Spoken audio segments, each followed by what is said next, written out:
Imaginem um inimigo que não usa uniformes, ignora fronteiras e possui a capacidade aterrorizante de transformar um ano inteiro de trabalho duro em escombros numa única noite. Até 2025, esta força causará prejuízos de 500 milhões de dólares ao Texas. Não é um desastre natural, são 2 milhões de javalis selvagens agindo como um exército. Como parar uma praga que aprende e se adapta? A resposta é uma guerra tecnológica total. Para compreender a magnitude desta batalha, precisamos voltar no tempo. Estes invasores não nasceram aqui. A América do Norte não tinha populações massivas de porcos selvagens há centenas de anos. Eles são o resultado de uma experiência humana que saiu do controle.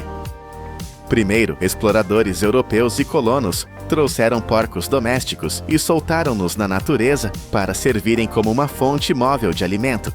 Mas o verdadeiro ponto de virada biológico aconteceu nos séculos 19 e 20, quando javalis selvagens da Eurásia foram importados especificamente para a caça desportiva. O que aconteceu a seguir foi um desastre genético. Os animais domésticos cruzaram-se com os javalis selvagens, criando um híbrido extremamente perigoso. Estamos a falar de uma criatura grande, altamente inteligente e com uma capacidade de adaptação assustadora. O sul dos Estados Unidos, com o seu clima quente e terras vastas, tornou-se o incubador perfeito para esta expansão explosiva. O Texas pagou o preço mais alto, onde estes animais deixaram de ser apenas uma praga para se comportarem como uma força militar organizada, avançando sem parar para novos territórios. A escala desta devastação tornou-se pessoal e brutal para Jay Norman no condado de Fannin, em 2004. Era um dia normal de trabalho. Norman estava no seu trator, a plantar milho, num processo que exige precisão e paciência. Quando chegou ao fim de uma fileira e virou a máquina, viu algo que o deixou paralisado. Mais de 100 javalis selvagens estavam a devorar as sementes que ele tinha acabado de colocar no solo. Não eram sementes da semana passada. Eram sementes que tinham tocado na terra apenas alguns minutos antes. Norman assistiu, impotente, enquanto o bando se movia numa linha organizada, destruindo cada sulco, um por um. Num piscar de olhos, horas de trabalho e um investimento financeiro enorme desapareceram. Aquele momento marcou o início de uma nova realidade. Norman percebeu que não eram eventos isolados, era uma invasão sistemática. Todos os anos, sementes, combustível e tempo eram desperdiçados porque os javalis aprenderam a reconhecer o equipamento de plantio. Eles não atacam aleatoriamente. Eles observam os padrões dos tratores e esperam pacientemente que o agricultor se afaste antes de atacar. E Norman não está sozinho neste pesadelo. Os agricultores do Texas perdem cerca de 119 milhões de dólares todos os anos. Se incluirmos os danos em propriedades, esse número saltará para quase 500 milhões de dólares até 2025. É um ataque direto à economia, forçando agricultores a abandonar culturas lucrativas como o milho, o alvo favorito destes animais. Diante deste cenário apocalíptico, a primeira reação foi usar a força bruta tradicional. Norman e os seus vizinhos tentaram de tudo: armadilhas convencionais, iscas e cães de caça. Mas o resultado era sempre uma frustração amarga. Na melhor das hipóteses, o impacto era temporário. Os javalis não eram eliminados, eram apenas empurrados para as quintas vizinhas, retornando assim que a pressão diminuía. Era como tentar esvaziar o oceano com um balde. A armadilha tradicional, na teoria, parece eficaz, mas na prática tornou-se um ciclo interminável de fracasso. Norman conhece produtores que capturavam 200 ou 300 animais por ano, mas esses números nem sequer faziam moça na população total. A taxa de reprodução destes animais é tão explosiva que as perdas eram repostas em poucos meses. Era uma tentativa impossível de combater um crescimento exponencial com esforços lineares. Para piorar a situação, estes animais aprendem rápido. Eles evitam armadilhas conhecidas, mudam os seus horários de alimentação para a noite e evitam áreas onde sentem perigo. Os métodos antigos falharam. O Texas precisava de uma revolução. A virada começou quando a tecnologia entrou no campo de batalha. O Texas percebeu que não podia vencer com força, precisava vencer com inteligência. Foi implementado um sistema de controle em camadas, onde a primeira linha de defesa são as armadilhas inteligentes. Esqueçam as gaiolas enferrujadas do passado. Agora, os agricultores usam grandes currais equipados com câmaras que transmitem vídeo ao vivo, diretamente para os seus telemóveis. O processo é frio e calculado. Os javalis entram para comer o milho, sem saber que cada passo está a ser vigiado em tempo real, num ecrã de smartphone a quilômetros de distância. A grande diferença aqui é a escala e a precisão. As armadilhas antigas disparavam cedo demais, apanhando 1 ou 2 animais e ensinando o resto do bando a fugir. Com as armadilhas inteligentes, o operador humano espera. Espera até que todo o grupo, 20 ou 30 animais, esteja lá dentro. Só então, com um simples toque no telemóvel, o portão cai, capturando a população inteira num único movimento. O custo inicial é alto, chegando a milhares de dólares, mas quando pensamos que replantar 160 acres custa fortunas, uma única captura bem-sucedida paga o investimento. Mas a tecnologia exige paciência. Os animais são treinados durante 2 semanas, com os portões levantados, até perderem o medo. Mas mesmo as armadilhas mais inteligentes são estacionárias. Para zonas onde a infestação se espalha como fogo, o Texas precisava de mobilidade e velocidade. Foi assim que nasceu a cavalaria aérea. Empresas transformaram helicópteros em ferramentas de precisão para o controle de espécies invasoras. Ao nascer do sol, quando os animais estão mais ativos, equipas levantam voo em máquinas multimilionárias para varrer as terras agrícolas. A vantagem tática é absoluta. Enquanto um caçador no solo cobre apenas algumas centenas de acres numa noite inteira, um helicóptero cobre milhares de acres em poucas horas. Em algumas operações cooperativas, a cobertura chega a 400 mil acres. Do céu não há esconderijos. Os pilotos conseguem ver tudo: áreas de descanso escondidas em arbustos densos, corredores de movimentos secretos e travessias de rios inacessíveis a veículos terrestres. Esta inteligência aérea fornece pela primeira vez um mapa claro de como o inimigo se move. É um serviço caro, custando a partir de $4.000 por pessoa, mas transformou o controle de pragas numa indústria vital. No entanto, a caça aérea é apenas um ataque cirúrgico. Para vencer a guerra, era preciso algo mais profundo. Para atingir os animais mais esquivos e inteligentes, o Texas aprovou o uso de uma arma silenciosa: venenos de grau específico para javalis. Mas não pensem que isto é feito de qualquer maneira. É uma operação de guerra química altamente controlada. As estações de isco são verdadeiras fortalezas de engenharia, desenhadas com portas pesadas ou magnéticas que exigem força bruta para abrir. Guaxinins, veados ou pássaros não conseguem entrar. Apenas os javalis têm a força necessária. O segredo do sucesso não é o veneno em si, mas a psicologia usada contra os animais. Os proprietários de terras iniciam um jogo mental que dura 2 semanas. Primeiro, habituam os animais a comer milho seguro dentro das estações. Depois, introduzem iscos placebo não tóxicos.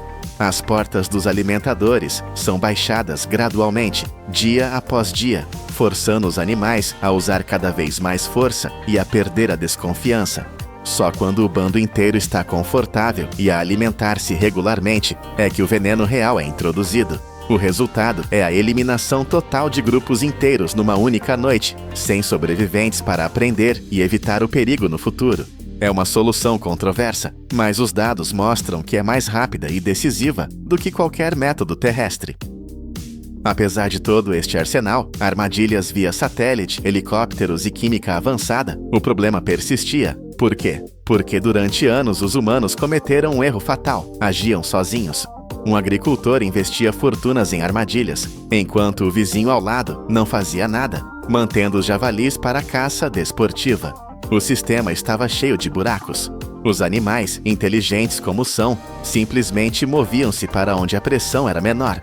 O verdadeiro ponto de virada nesta guerra não foi uma nova máquina, foi uma nova mentalidade. O Texas percebeu que precisava de sincronização. Em vez de esforços isolados, começaram a organizar campanhas em grande escala. Várias quintas e até condados inteiros começaram a operar ao mesmo tempo, seguindo o mesmo calendário.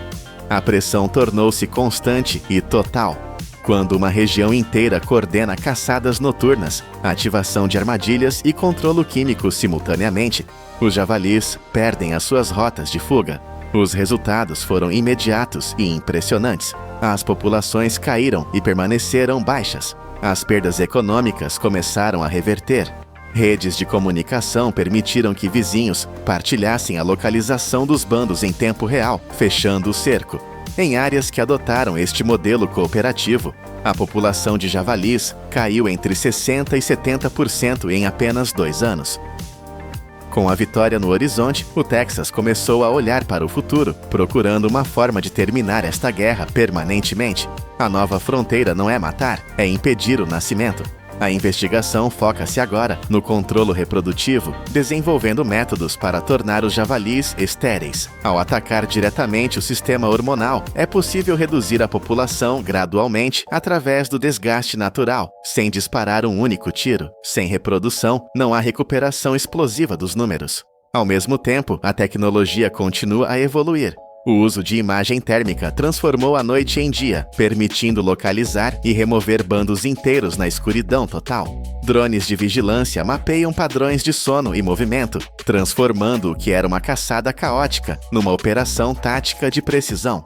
O que começou como um desastre econômico transformou-se numa nova indústria. Fabricantes de armadilhas inteligentes, pilotos de helicóptero e especialistas em controle de fauna criaram um ecossistema econômico em torno da solução do problema. A luta contra os javalis no Texas ensinou uma lição valiosa ao mundo. Não existe uma bala de prata. Problemas sistêmicos exigem soluções sistêmicas.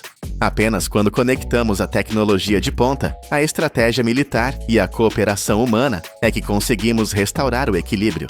O Texas provou que, com as ferramentas certas e a união certa, até uma invasão de 2 milhões de super-içadores pode ser detida. Se ficaste impressionado com esta batalha de engenharia e biologia, não te esqueças de deixar o teu gosto e seguir o canal Poder da Indústria para mais histórias épicas de transformação. Imagine um país 235 vezes menor que os Estados Unidos. Pela lógica, 1/4 deste território deveria estar no fundo do oceano. Não há sol suficiente, a terra é escassa e o mar é uma ameaça constante. Mas esqueça o que você sabe sobre agricultura. Este pequeno ponto no mapa desafiou as leis da natureza para se tornar o segundo maior exportador de alimentos do planeta. Como eles fizeram isso? Eles pararam de olhar para o chão e começaram a construir uma máquina biológica gigante. Para entender como esta nação minúscula alimenta o mundo, precisamos encolher a nossa visão para algo menor que uma unha. Tudo começa com um código. Não um código de computador, mas o código da vida. Se o Vale do Silício na Califórnia é a capital dos softwares, a Holanda construiu o Vale das Sementes. Esqueça a imagem do agricultor com as mãos sujas de terra a escolher os melhores grãos. Isso é passado. Aqui, a agricultura é uma ciência de precisão que acontece em laboratórios estéreis, operados por mais de 40 corporações de elite.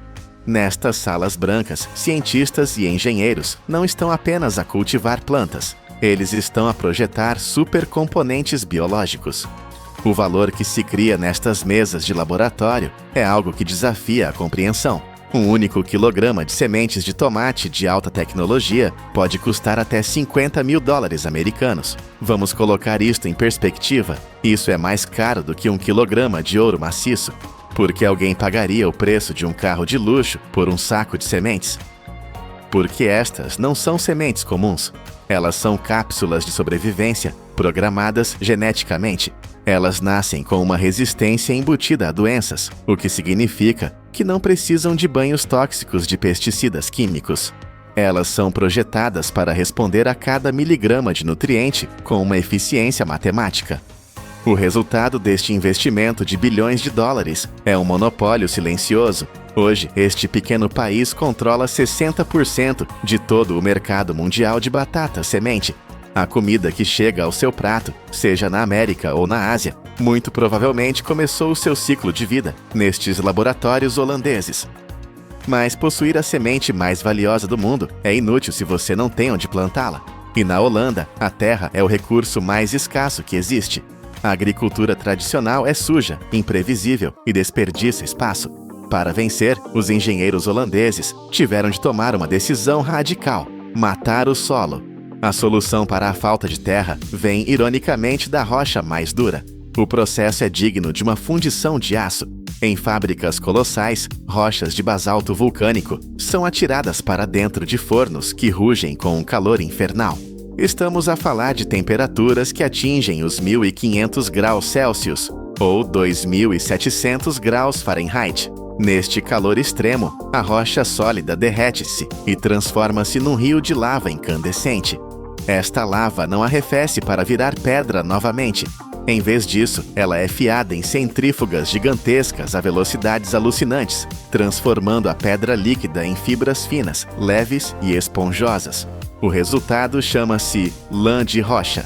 Pode parecer uma espuma macia, mas este material é a base de uma revolução. É um meio de cultivo estéril, limpo e perfeito. Ao contrário da terra, que está cheia de bactérias e variações, a lã de rocha é inerte. Ela oferece aos engenheiros agrícolas um controle divino sobre a plantação. A estrutura deste material cria um paradoxo físico brilhante.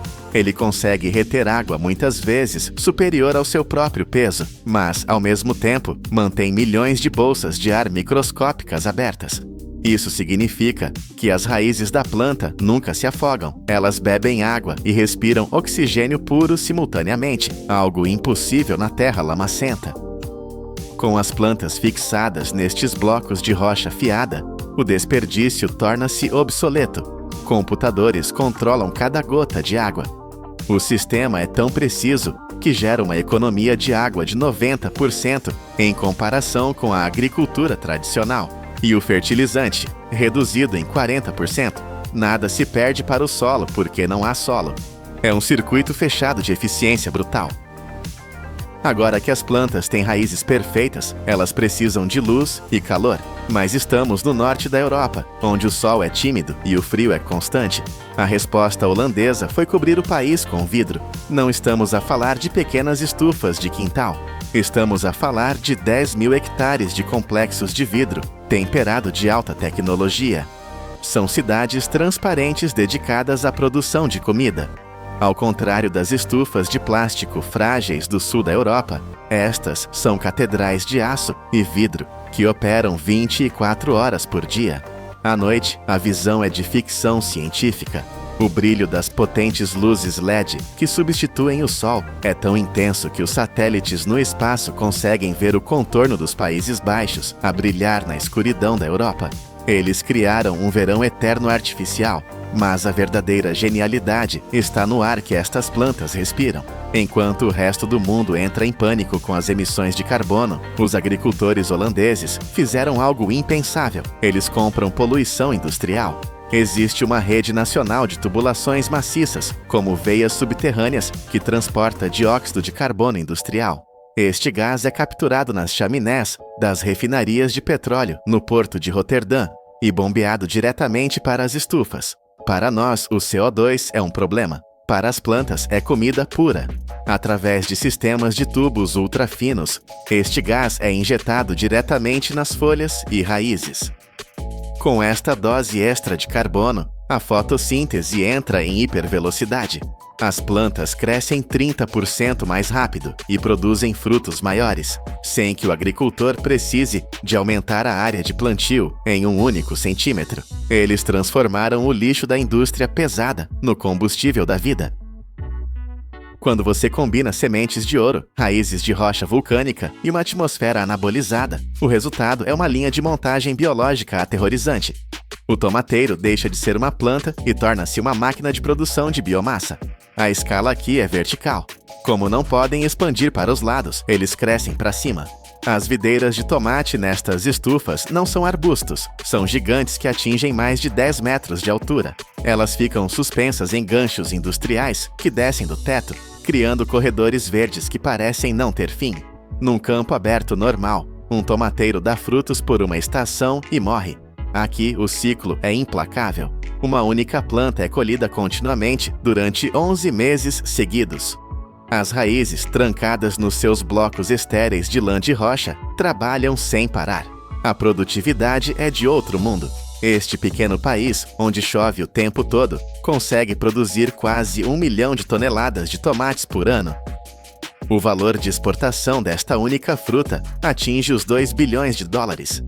Eles competem cabeça a cabeça com países ensolarados e gigantescos, e vencem não pela força bruta, mas pelo controle absoluto de cada variável. Mas a Holanda não é feita apenas de comida. O seu símbolo mais famoso é a tulipa. E se você acha que o cultivo de flores é um processo delicado e romântico, prepare-se para um choque. A indústria da tulipa é um campo de batalha mecânico, onde a beleza é sacrificada em nome do lucro. Para produzir os bulbos que o mundo inteiro quer comprar, os agricultores realizam um massacre calculado. Uma tulipa precisa de 5 a 7 anos para amadurecer. Mas o objetivo aqui não é vender a flor. O dinheiro está no bulbo, na raiz. Quando os campos explodem em cores vibrantes e as flores atingem o auge da sua beleza, máquinas monstruosas entram em ação. Elas não estão lá para colher as flores, estão lá para destruí-las.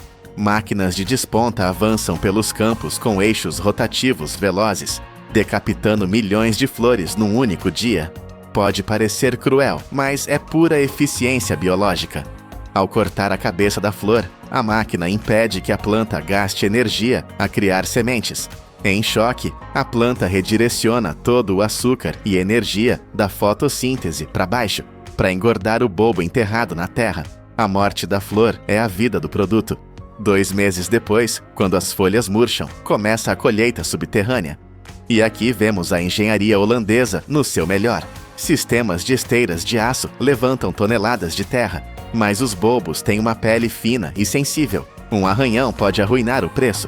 Para resolver isso, as máquinas industriais brutas são revestidas internamente com borracha macia e usam jatos de ar de alta pressão para limpar a terra. É como manusear ovos com uma escavadeira. O resultado são 2,5 bilhões de bulbos perfeitos por ano. A logística que se segue é digna de uma operação militar. No leilão da Royal Flora Holland, o maior mercado de flores do mundo, o tempo é o inimigo. Caminhões elétricos zunem por armazéns gigantescos. O sistema é tão rápido que uma tulipa colhida hoje de manhã pode estar num avião à tarde e à venda num supermercado em Nova York ou Tóquio em apenas 24 horas. Até agora, falamos de plantas. Elas são fáceis de controlar porque ficam paradas. Mas o desafio final da Holanda foi aplicar esta lógica industrial a seres vivos, que pensam, andam e têm vontade própria, as vacas. Com apenas 1,5 milhão de vacas, um rebanho minúsculo comparado aos gigantes globais, a Holanda atinge uma produtividade assustadora, mais de 9.000 quilogramas de leite por vaca todos os anos. O segredo? Eles transformaram a fazenda numa extensão da internet. Cada vaca aqui não é apenas um animal, é um nó de dados numa rede digital. Elas usam colares com chips inteligentes que monitoram tudo. O sistema sabe se a vaca está doente 48 horas antes de ela sequer ter febre. Mas a verdadeira revolução são os robôs. Esqueça o trabalho manual. O robô Lely Vector é um chefe de cozinha autônomo sobre rodas. Ele desliza silenciosamente pelo estábulo, usa lasers para escanear a comida e sabe exatamente quando as vacas estão com fome. Ele mistura a ração com uma precisão de laboratório, garantindo que cada mordida tenha os nutrientes perfeitos. E a ordenha. A imagem do fazendeiro a acordar às 4 da manhã acabou. O robô Lely Astronaut mudou as regras do jogo. O sistema é voluntário. A vaca decide quando quer ser ordenhada. Quando ela sente vontade, entra na máquina. Um braço robótico usa lasers 3D para encontrar as tetas com suavidade e precisão. Enquanto o leite flui, sensores analisam a qualidade em tempo real. Se o leite tiver qualquer problema, é descartado automaticamente por uma válvula separada, sem que nenhum humano precise intervir. O leite bom é resfriado instantaneamente a 4 graus Celsius num sistema fechado. Do úbere da vaca até o tanque, o leite nunca toca no ar, nunca vê uma mão humana. É a pureza garantida pela robótica. Ao olharmos para esta engrenagem colossal que é a agricultura holandesa, percebemos que a imagem romântica do campo desapareceu. O que vemos aqui é o futuro da sobrevivência da nossa espécie. Com um território 235 vezes menor que os seus concorrentes, esta nação provou que o tamanho não importa. A terra é apenas uma variável, não um limite. Eles transformaram a escassez mortal em abundância infinita, usando dados, aço, vidro e microchips. Num mundo onde a população cresce e os recursos diminuem, o modelo holandês é um aviso e uma esperança. Não precisamos de mais florestas derrubadas para criar campos. Precisamos de mais inteligência. Enquanto o mundo reza por chuva, a Holanda olha para os seus monitores, controlando cada gota, cada raio de luz e cada grama de vida. A natureza foi domada. Bem-vindos à era da comida projetada. Você acredita que a esfera perfeita, o brinquedo mais inocente da infância, nasce na verdade de montanhas de lixo industrial cortante? Anualmente, bilhões de toneladas de vidro ameaçam o planeta, mas aqui, fragmentos perigosos são resgatados para uma reencarnação brutal. Como engenheiros transformam cacos afiados em orbes lisos, sem usar nenhuma forma de fundição? A resposta está em uma fornalha mais quente que um vulcão, e na força implacável da gravidade. Bem-vindos ao poder da indústria. Tudo começa longe das fábricas brilhantes, em um cenário que a maioria de nós prefere ignorar: o lixo. O vidro é um material teimoso. Se você jogar uma garrafa de cerveja na terra hoje, ela permanecerá intacta por mais de 1 milhão de anos. Mas a indústria encontrou uma maneira de transformar essa durabilidade eterna em um negócio que movimenta cerca de 300 milhões de dólares todos os anos. O que parece ser apenas uma montanha de desperdício sem valor é, na verdade, uma mina de ouro artificial a céu aberto. A jornada de transformação começa nas cidades, onde máquinas automatizadas de retorno de garrafas agem como portais para uma nova vida. Em supermercados e postos de gasolina, quando alguém insere uma garrafa vazia, sensores ópticos escaneiam o material em frações de segundo, validando sua cor e composição antes de emitir um pequeno reembolso. É o primeiro passo de uma logística colossal. Caminhões industriais gigantescos recolhem esses recipientes, transportando entre 20 mil e 30 mil garrafas em uma única viagem. Quando esses veículos chegam à fábrica e despejam sua carga, o som é ensurdecedor. Uma cascata de vidro colidindo, criando pilhas cintilantes de verdes, marrons e transparentes que aguardam o renascimento. Mas esse vidro não está pronto. Ele chega sujo, misturado com rótulos de papel, restos de líquido, tampas de metal e sujeira da estrada. Assim que entra na linha de produção, a brutalidade mecânica começa. Transportadores vibratórios industriais sacodem a massa violentamente, derrubando areia e poeira. Trabalhadores atentos monitoram o fluxo, removendo manualmente grandes pedaços de plástico ou papel que a máquina não consegue soltar. No entanto, o maior inimigo da fornalha é o metal. Uma simples tampa de garrafa esquecida poderia destruir o sistema de derretimento. Por isso, ímãs de alta potência ficam suspensos sobre a esteira, puxando tampas de aço e fragmentos ferrosos com uma força invisível, garantindo que apenas o vidro puro continue a viagem. É uma triagem de vida ou morte para o maquinário. Agora que o material está limpo, ele precisa ser destruído para poder renascer. As garrafas e potes inteiros são alimentados em trituradores de martelo massivos.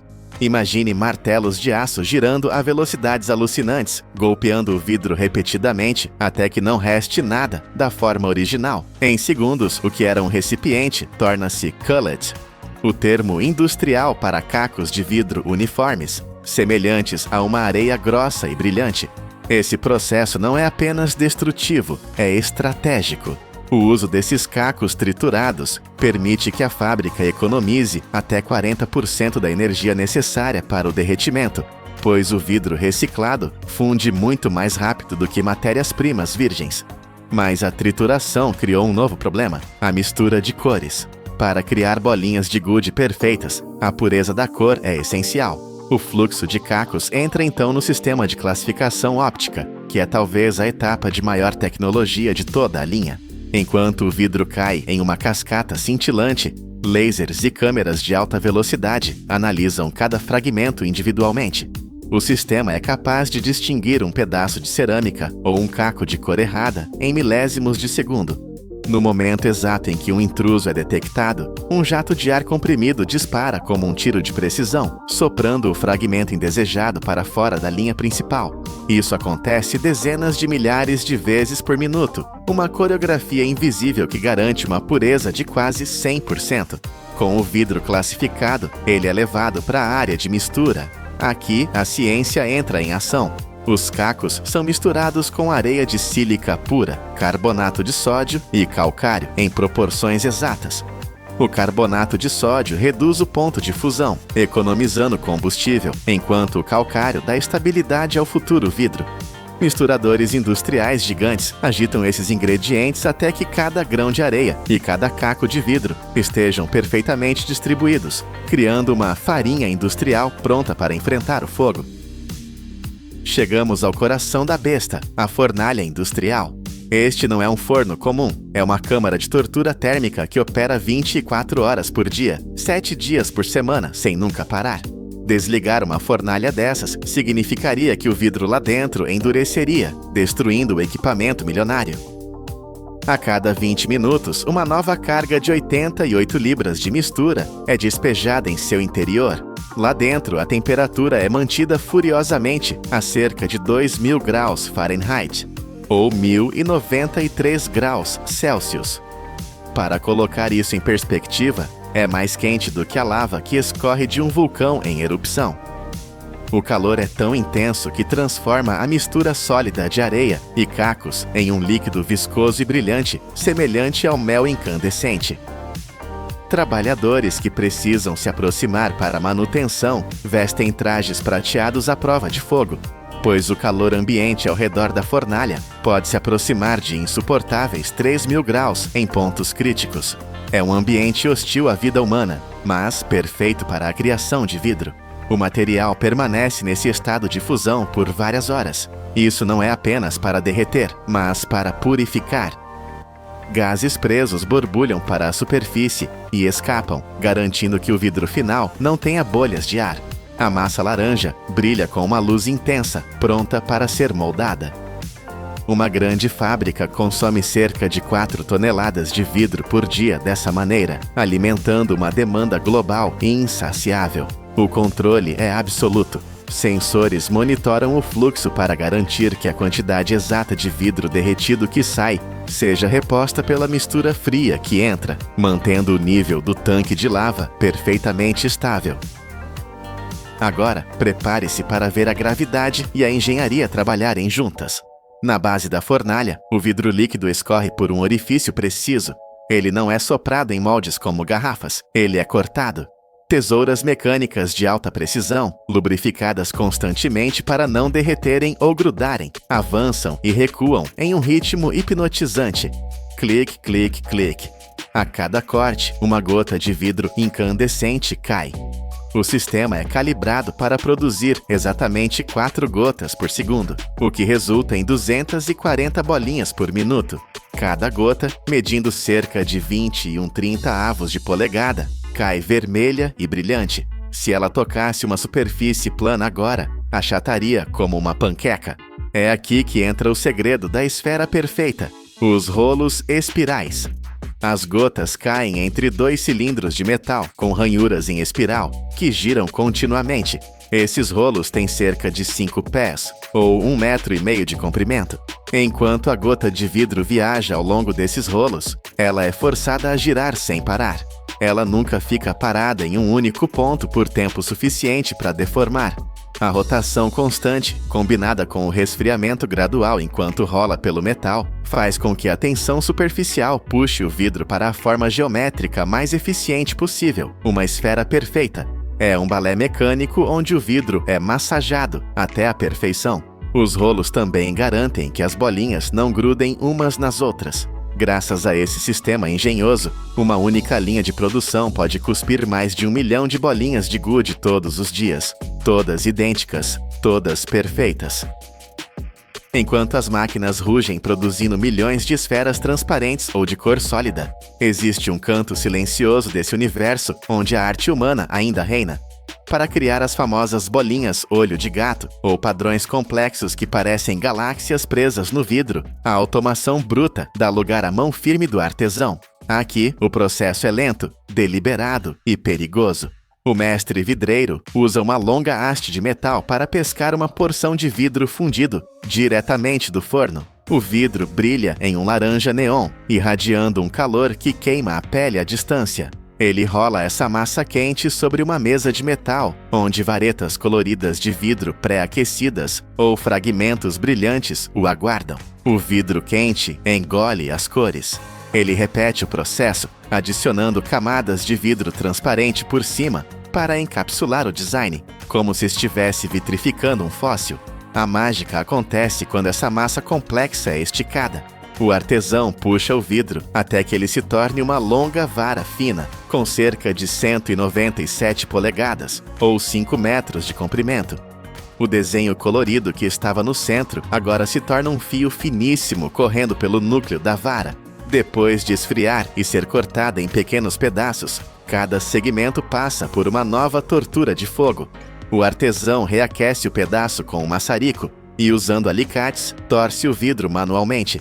É esse movimento de torção, feito apenas pelo pulso humano, que cria as espirais hipnotizantes que vemos dentro das bolinhas de coleção.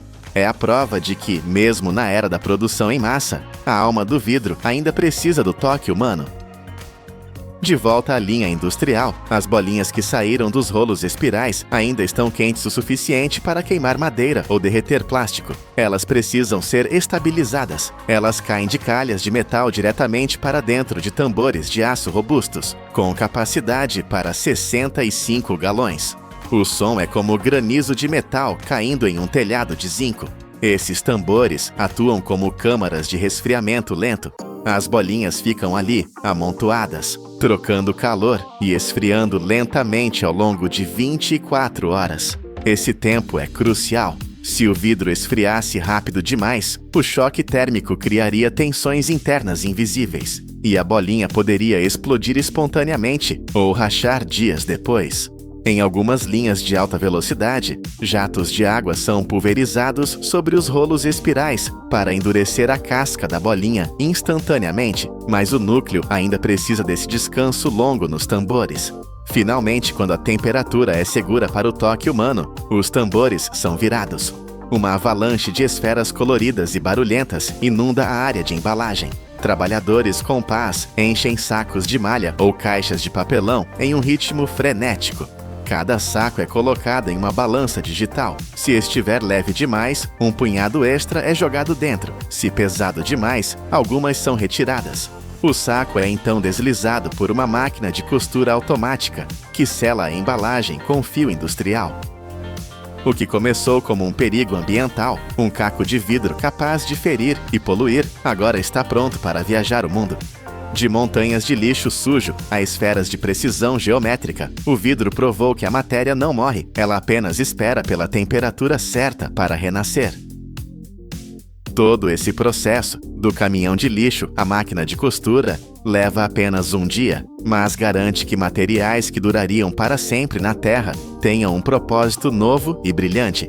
É a engenharia transformando o desperdício em maravilha, e a prova definitiva de que, com calor e pressão suficientes, até o caos pode se tornar perfeito.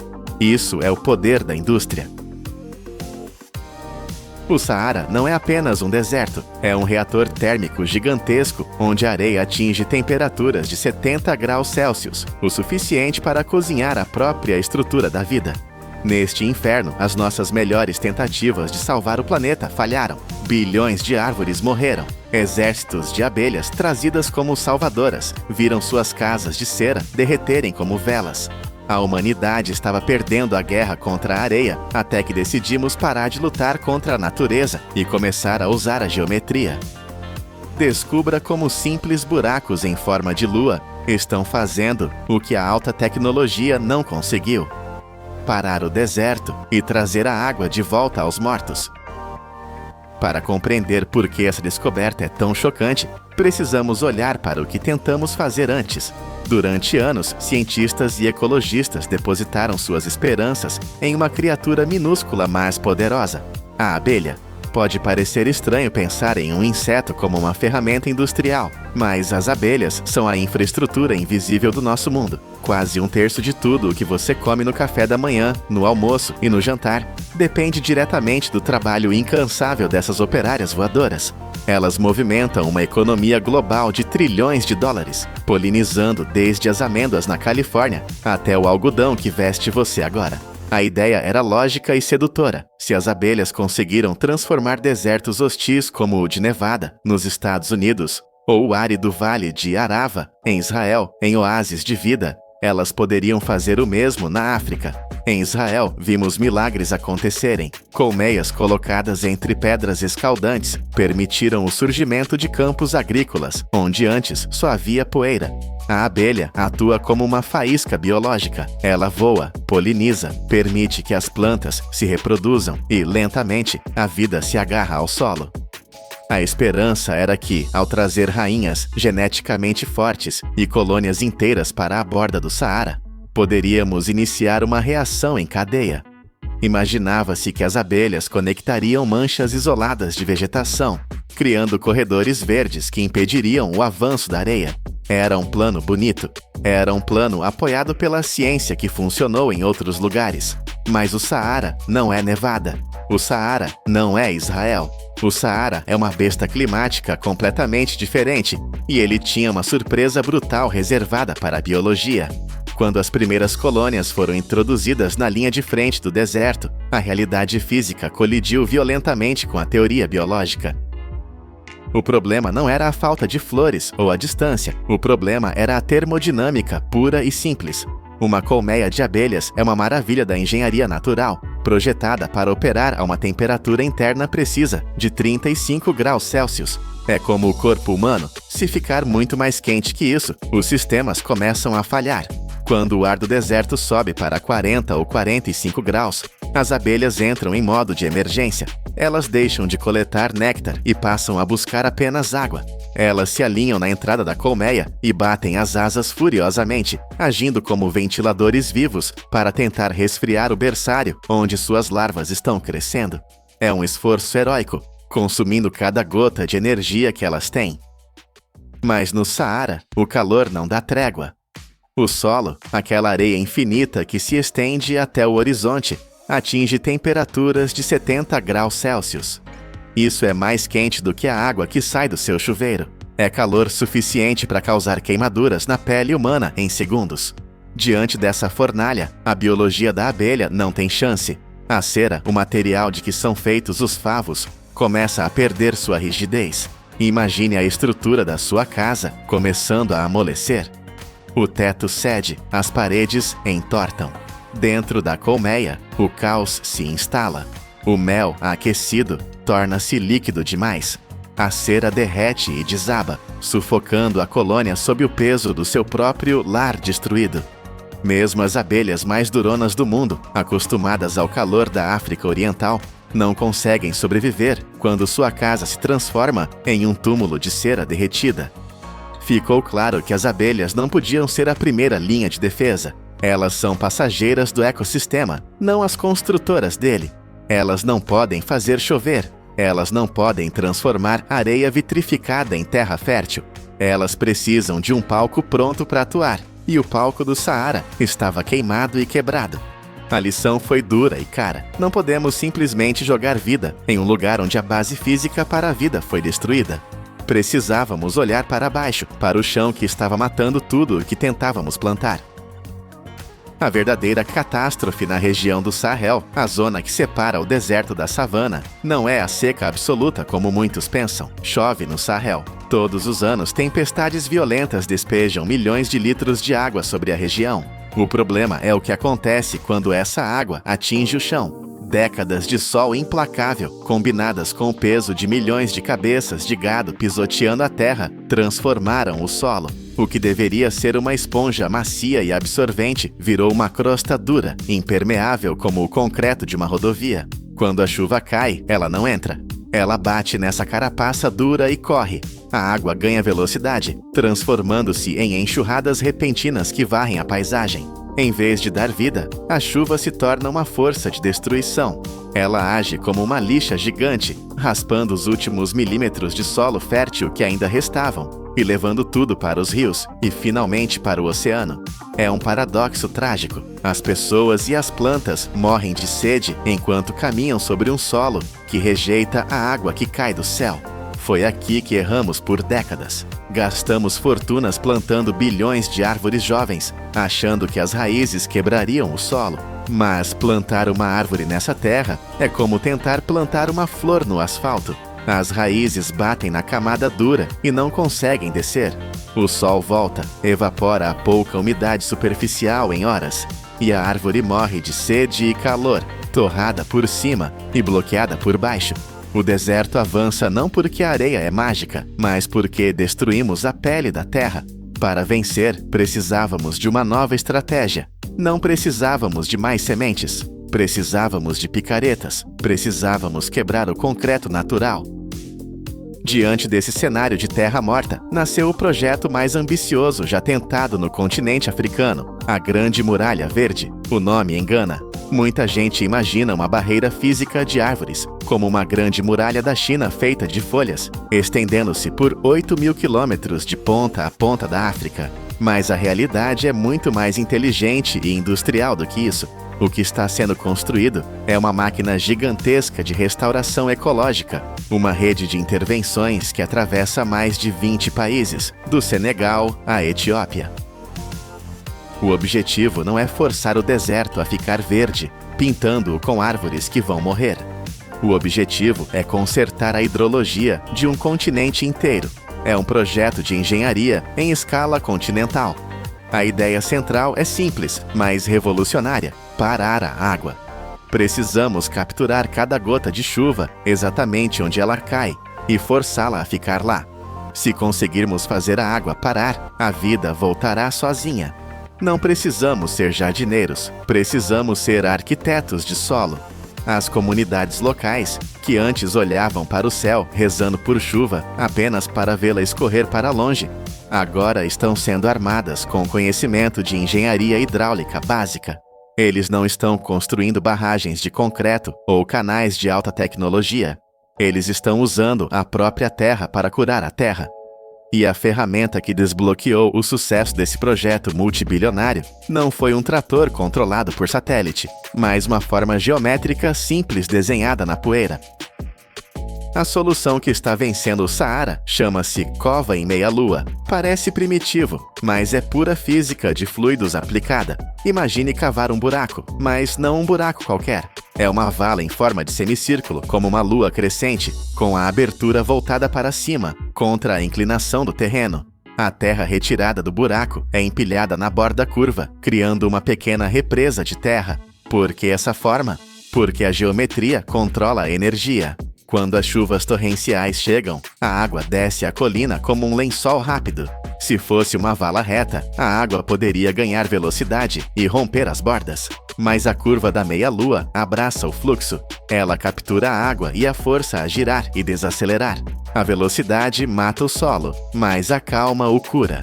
Dentro dessa meia-lua, a água para. E quando a água para, a mágica da física acontece. A pressão da poça acumulada força o líquido para baixo, rompendo a tensão superficial daquela crosta dura de concreto. A água começa a se infiltrar profundamente, descendo para o subsolo, onde o sol não consegue evaporá-la. O solo dentro da cova fica macio, úmido e fresco. A temperatura ali dentro pode ser 10, 15 graus mais baixa do que na areia exposta ao lado.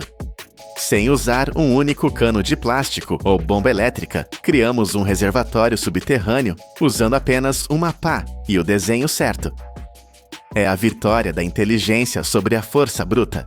Estamos usando a gravidade para injetar vida de volta na Terra. E uma vez que a água está segura no subsolo, a natureza que estava esperando pacientemente por décadas recebe o sinal verde para acordar.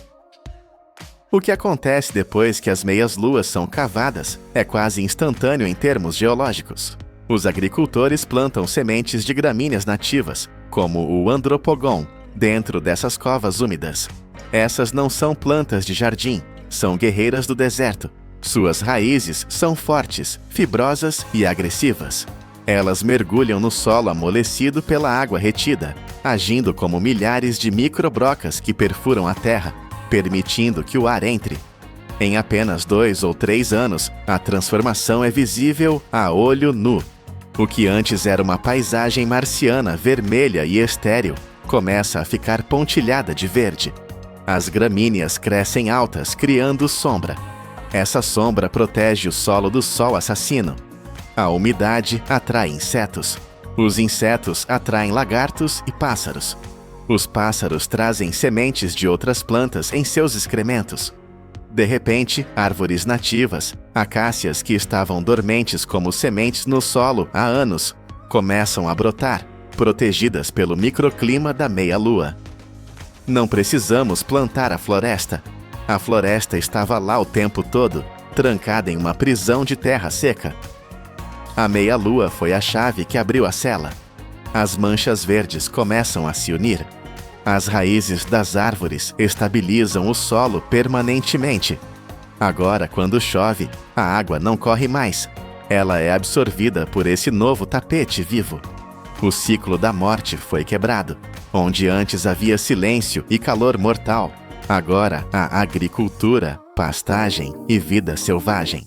Comunidades que estavam prestes a abandonar suas casas e migrar agora podem cultivar comida novamente.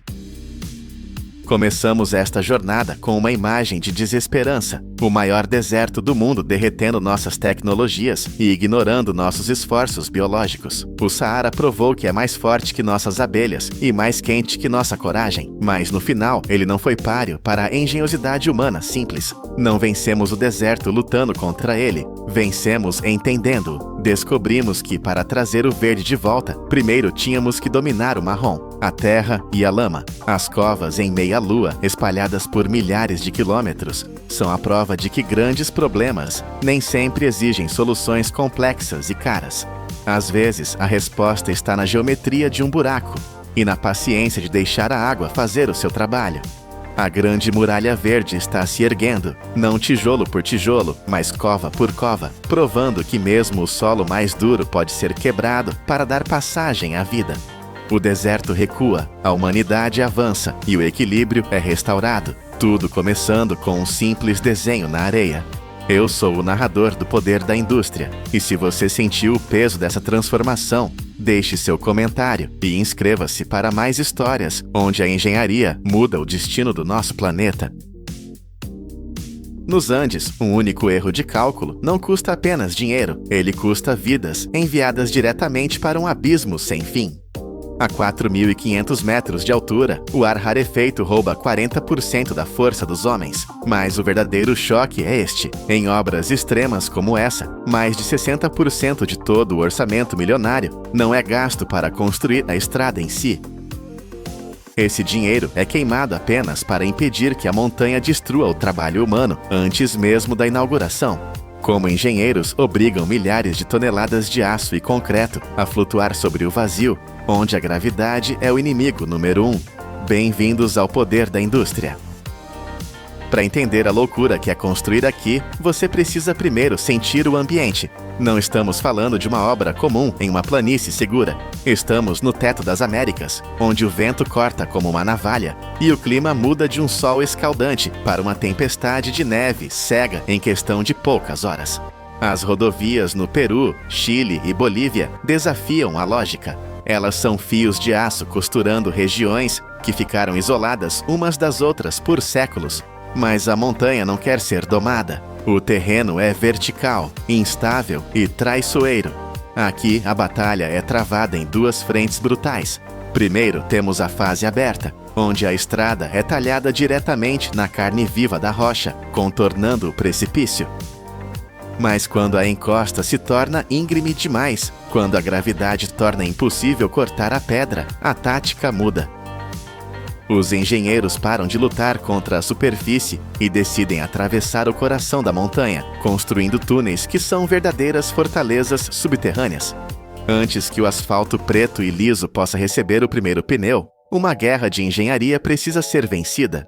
E tudo começa quando a encosta ainda é virgem, um gigante de pedra silencioso esperando o primeiro golpe.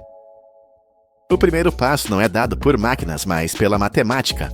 Topógrafos e engenheiros precisam determinar com precisão cirúrgica onde a estrada vai passar.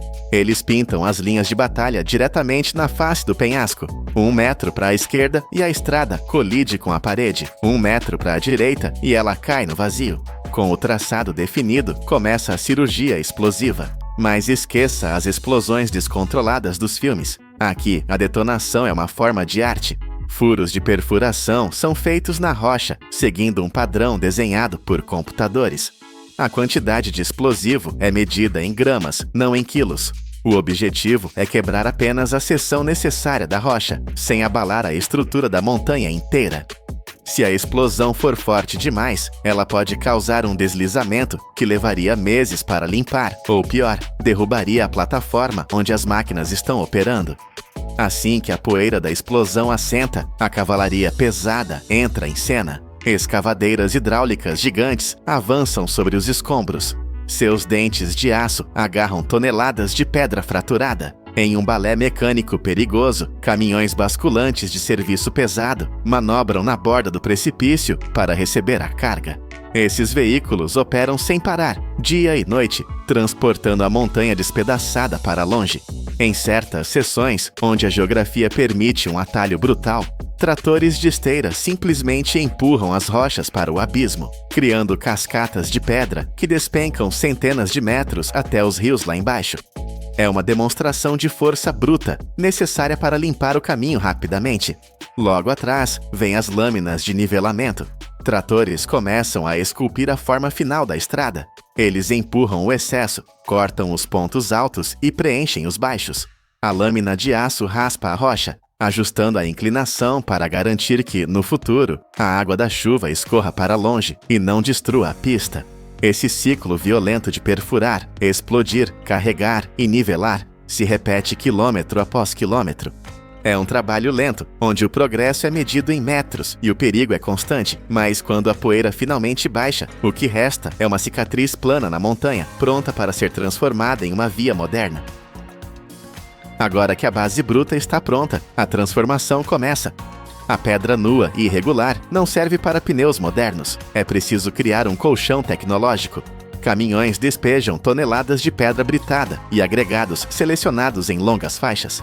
Carregadeiras distribuem esse material. E motoniveladoras o espalham com uma precisão milimétrica.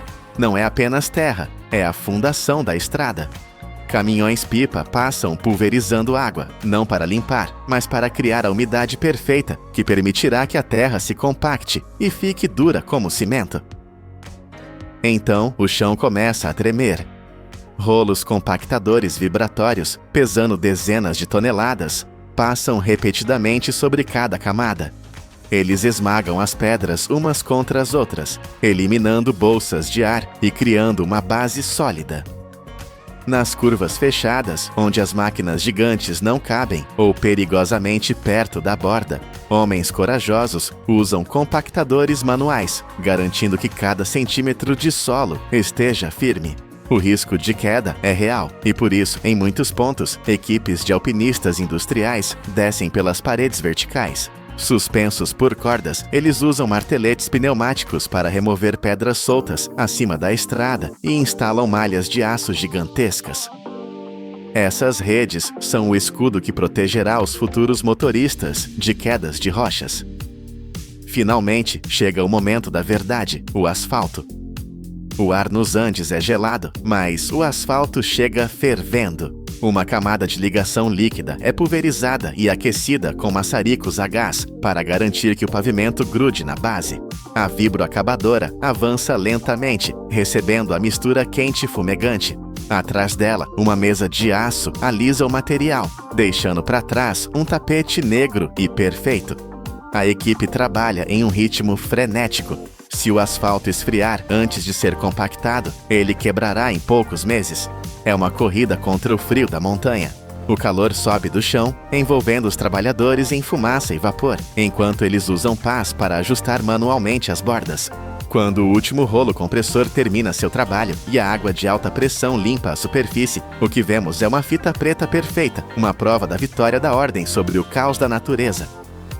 Mas o que acontece quando a montanha se torna uma parede vertical?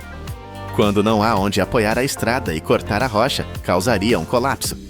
Nesse momento, a engenharia para de cavar e começa a montar um quebra-cabeça gigante no ar. A solução é suspender a estrada.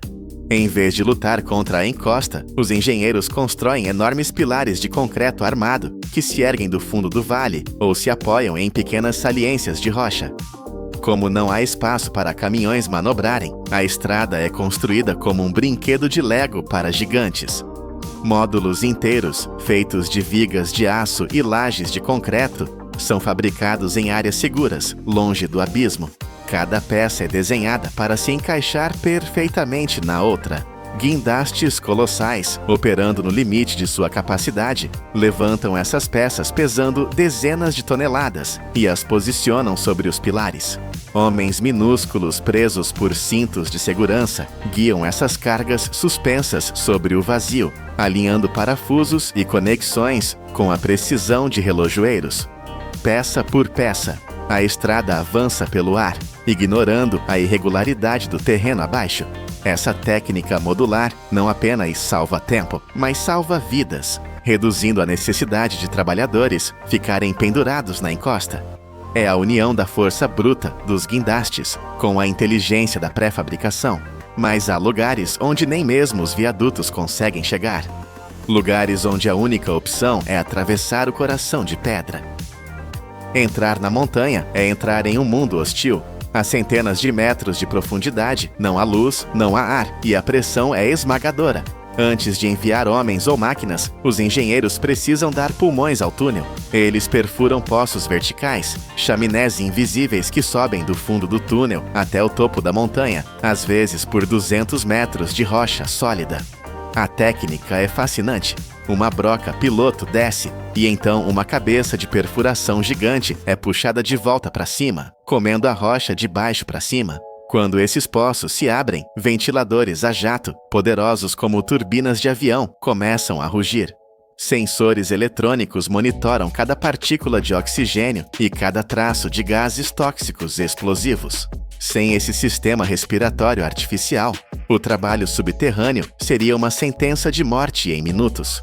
Com o ar garantido, o palco está montado para a entrada da maior estrela dessa engenharia, o monstro mecânico. Do lado de fora, vemos apenas poeira, mas lá dentro, nas entranhas da Terra, uma besta de aço está sendo despertada, a máquina perfuradora de túneis, ou TBM. Não pense nela como uma simples ferramenta, pense nela como uma fábrica móvel, um verme de aço com 100 metros de comprimento e pesando mais de 3.000 toneladas. Montar isso dentro de uma caverna é um pesadelo logístico. Centenas de caminhões trazem as peças. O componente mais pesado sozinho pesa mais de 1.500 toneladas. Engenheiros usam lasers para alinhar cada módulo com uma precisão de 5 milímetros. É como montar um relógio suíço, mas com peças do tamanho de casas. Quando a máquina está pronta, ela ocupa o espaço de um prédio de 30 andares deitado de lado. O operador, sentado em uma cabine que parece o cockpit de uma nave espacial, aperta o botão. O chão treme. Na frente da máquina, a cabeça de corte é a face da destruição. 23 discos feitos de ligas metálicas ultra duras começam a girar. Cilindros hidráulicos empurram essa cabeça contra a rocha viva com uma pressão de 500 toneladas. A rocha, por mais dura que seja, não tem chance. Ela é esmagada, triturada e mastigada. O barulho é ensurdecedor, um rugido contínuo de metal contra a pedra. A máquina avança 1,20 m a cada 30 minutos. Pode parecer lento, mas é implacável. Enquanto a frente destrói, a traseira da máquina constrói. Braços robóticos pegam painéis de concreto pré-moldados e os colocam nas paredes do túnel recém-aberto, criando um anel perfeito. A máquina se agarra a essas paredes com garras hidráulicas, puxa-se para frente e repete o ciclo. Esmagar, limpar, revestir, avançar. Dia e noite, sem parar. Na China, mais de 1.000 dessas máquinas estão operando agora mesmo, devorando montanhas para criar caminhos para trens e carros. Quando o barulho da perfuração finalmente cessa, o silêncio volta ao túnel, mas a segurança ainda não está garantida. Agora entra a tecnologia silenciosa. Engenheiros percorrem os quilômetros de escuridão, armados não com picaretas, mas com sensores. Radares de penetração no solo vêm através do concreto, procurando vazios ou falhas invisíveis. Scanners a laser mapeiam cada milímetro da superfície.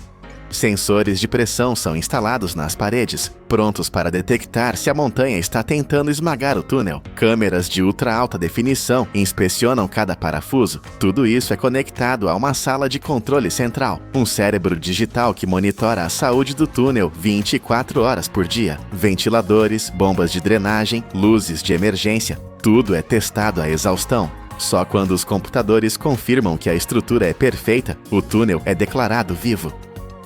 Agora, olhe novamente para essa paisagem. Onde antes havia apenas penhascos intransponíveis e abismos mortais, agora existe uma linha preta suave e contínua.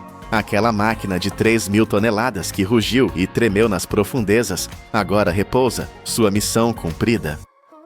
Os explosivos silenciaram.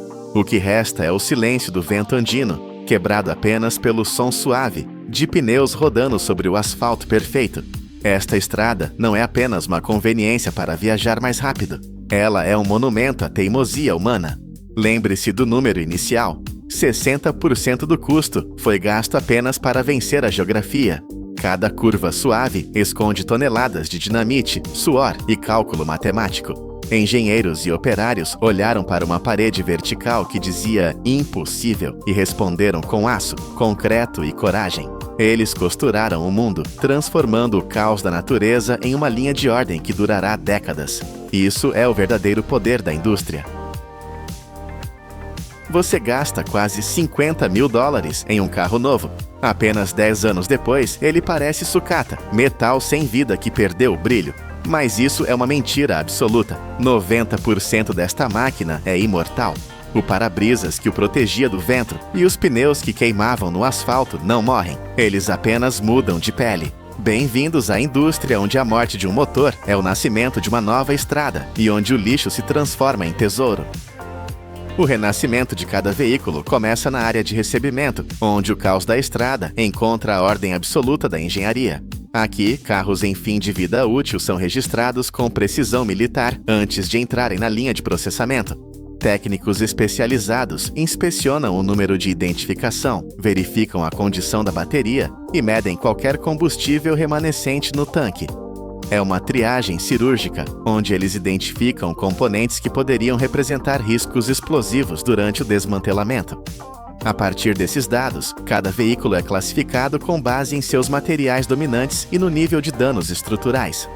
Essa informação determina a rota exata de manuseio, decidindo se o carro será desmontado manualmente, peça por peça, ou enviado diretamente para uma linha automatizada de descontaminação e recuperação de metais. Tudo começa neste estágio crítico, o ponto onde um carro velho deixa oficialmente sua vida operacional e entra em um ciclo completamente novo de regeneração material.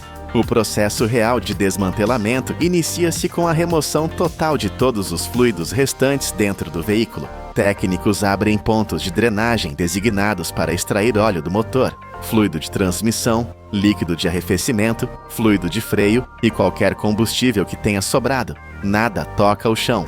Todo esse líquido é roteado através de sistemas de separação e filtragem herméticos para prevenir qualquer vazamento ambiental, enquanto recuperam tudo o que ainda pode ser reutilizado para abastecer a própria fábrica. Apenas quando o carro está completamente seco, transformado em uma carcaça árida e segura, a desmontagem mecânica pode ocorrer sem riscos. Os componentes mais acessíveis são manuseados primeiro com uma eficiência implacável. A bateria, o motor de arranque, o alternador, a unidade de controle eletrônico e outros sensores vitais são extraídos. Aqui, cada peça é imediatamente classificada. Componentes que ainda funcionam são enviados para uma área de inspeção para revenda, no mercado de peças de reposição, ganhando uma segunda chance. Enquanto isso, os danificados seguem diretamente para os fluxos de reciclagem de materiais puros. Em seguida, elementos como assentos, o painel, plásticos interiores e outros componentes não metálicos são removidos usando ferramentas manuais ou sistemas assistidos hidraulicamente, dependendo da construção do veículo e de quão firmemente cada peça está fixada. Cada camada é cuidadosamente descascada em sequência, deixando para trás apenas a estrutura nua e os conjuntos maiores. Uma vez que os componentes menores foram removidos, os técnicos avançam para separar os conjuntos de rodas do veículo. Um sistema de travamento hidráulico levanta o carro do chão, criando espaço para soltarem as porcas e liberarem cada roda do cubo. Cada conjunto de roda é então levado para uma área de triagem dedicada. Os aros, sejam de alumínio ou aço, são inspecionados quanto a dobras, rachaduras e desgaste da superfície. Aqueles que permanecem intactos são mantidos para revenda, enquanto aros distorcidos ou muito gastos são colocados diretamente no fluxo de fundição de metal. Os pneus de borracha são processados separadamente usando um quebrador de talão, uma máquina especializada que força as bordas do pneu para longe do aro, sem danificar a estrutura da borracha. Separar aros e pneus neste estágio garante que cada fluxo de material siga a rota de reciclagem correta, minimizando a contaminação e reduzindo a perda a quase zero. Uma vez que os pneus são removidos do veículo e separados de seus aros, eles são transportados diretamente para uma área de preparação dedicada. Aqui, cada pneu passa por uma rápida inspeção para avaliar o desgaste, rasgos, deformação e se sua estrutura ainda está intacta. Trabalhadores também registram o tamanho, tipo e nível de dano, já que cada categoria de pneu tem um potencial de reutilização diferente e requer um caminho de manuseio distinto. Esses pátios de preparação, muitas vezes, abrangem milhares de metros quadrados, projetados como campos de borracha organizados, com faixas designadas para evitar misturas. Os pneus são empilhados em fileiras para manter a segurança contra incêndios, e sensores térmicos vigiam a área para detectar pontos de calor latente. Após serem coletados e limpos, os pneus são enviados diretamente para o sistema de trituração contínua da planta. Aqui, eles entram em um processo de desconstrução total. Estamos falando de quebrar uma borracha projetada para suportar cargas pesadas e milhares de quilômetros de atrito. Eixos de liga ultradurável giram em altas velocidades, gerando forças de corte e rasgo poderosas o suficiente para despedaçar a estrutura da borracha em segundos. Em muitas instalações modernas, esses sistemas são fortes o suficiente para processar pneus inteiros sem qualquer pré-corte, produzindo fragmentos de borracha de apenas alguns milímetros. Durante a operação, um sistema de spray de água funciona continuamente para resfriar as lâminas e prevenir a ignição causada pelo calor extremo. Em instalações avançadas, esse processo atinge o nível de ficção científica com a trituração criogênica.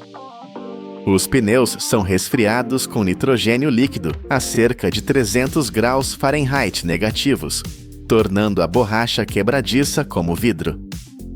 Uma vez que o material atinge a finura necessária, ele é seco com ar quente para remover a umidade e embalado para preservar sua elasticidade natural. Em média, 1 tonelada de pneus descartados rende 700 a 800 kg de borracha granulada refinada. O material que esses sistemas produzem torna-se o ingrediente mais importante no asfalto emborrachado, fortalecendo estradas e reduzindo ruídos. A próxima história material emerge de um canto diferente: o vidro automotivo. O para-brisas é um dos componentes mais desafiadores, porque é um sanduíche construído a partir de 2 camadas de vidro, laminadas com uma película de PVB no meio. Painéis de para-brisas são coletados separadamente para evitar contaminação. Antes da remoção, técnicos cortam as vedações de borracha e o adesivo de poliuretano. Um fio de corte especializado é inserido atrás do vidro e tensionado ao longo de todo o perímetro para separar a ligação adesiva. Uma vez que a ligação é liberada, o para-brisas é levantado, usando um elevador a vácuo para evitar quebras perigosas. O painel de vidro intacto é colocado em um suporte dedicado, onde mais tarde passará pela separação de PVB. Do pátio de preparação, os para-brisas são classificados de acordo com a limpeza e padrões de fratura. Esses dados formam a base para entrar no estágio de reciclagem, um processo que exige força mecânica, tratamento térmico e precisão. Após o para-brisas ter sido separado em painéis individuais, cada folha é alimentada em um sistema especializado de trituração. Dentro da máquina, eixos de esmagamento quebram a estrutura laminada, separando o vidro da camada flexível de PVB. A velocidade de trituração é calibrada para gerar a força de corte exata, forte o suficiente para quebrar a ligação, mas controlada para não pulverizar o vidro. A mistura cai em uma peneira vibratória, onde o fluxo de ar permite que a camada de PVB mais leve se separe das partículas de vidro mais pesadas. O vidro limpo passa por um estágio final de sopro de ar para remover poeira. O produto acabado é o caco de vidro, fragmentos uniformes livres de resíduos. O material é então alimentado em um sistema de classificação automatizado. Um transportador vibratório espalha o caco em uma camada fina para que sensores ópticos possam escanear cada partícula. Leitores a laser identificam a cor e contaminantes. Peças contendo metal ou tinta são desviadas com precisão por rajadas de ar comprimido. O caco qualificado passa por ímãs para garantir que nenhuma peça microscópica de metal permaneça. Finalmente, o vidro é reunido em lotes de pureza consistente, pronto para ser derretido. Quando os lotes limpos de cacos são coletados, eles são transferidos para a área de mistura com areia de sílica e calcário. Os ingredientes são pesados em proporções precisas e misturados em um sistema selado. Imediatamente depois, a mistura entra em um forno de fusão contínuo, onde as temperaturas excedem 2.500 graus Fahrenheit. Sob esse calor vulcânico, o caco reduz o consumo de energia, enquanto se integra aos minerais para formar um fluxo homogêneo de vidro fundido. Quando a mistura atinge a pureza necessária, o fluxo é direcionado para um banho de estanho fundido para iniciar o processo de vidro float. O vidro líquido se espalha pela superfície do estanho, formando uma camada excepcionalmente plana. Sob a gravidade, o vidro se expande em uma fita contínua, sem a necessidade de moldes. A fita move-se para a zona de recozimento, onde a temperatura é baixada para liberar tensões internas. Isso dá ao vidro a estabilidade óptica necessária. Uma vez resfriada, a fita é cortada em folhas padronizadas por lâminas industriais, prontas para a próxima fase. Quando as folhas de vidro plano saem da linha, elas são movidas para a área de curvatura. Cada folha é colocada em um molde de metal curvado e passada por uma câmara de aquecimento a cerca de 1.150 graus Fahrenheit. O vidro amolece e cede naturalmente à curvatura do molde, garantindo um contorno perfeito. Após a curvatura, as duas folhas são transferidas para a zona de laminação. Uma camada de PVB transparente é colocada entre as superfícies de vidro e o conjunto entra em uma câmara de vácuo. De lá, a pilha entra em uma autoclave, onde alta pressão e temperaturas de 275 graus Fahrenheit unem o PVB ao vidro. O resultado é um para-brisas unificado que não se estilhaça, pronto para um novo veículo. De um veículo que atingiu o fim de sua vida, pneus e vidros parecem resíduos sem esperança. No entanto, através do desmantelamento, trituração e fusão, esses materiais renascem com valor real. A borracha fortalece estradas e o vidro protege a próxima geração de motoristas.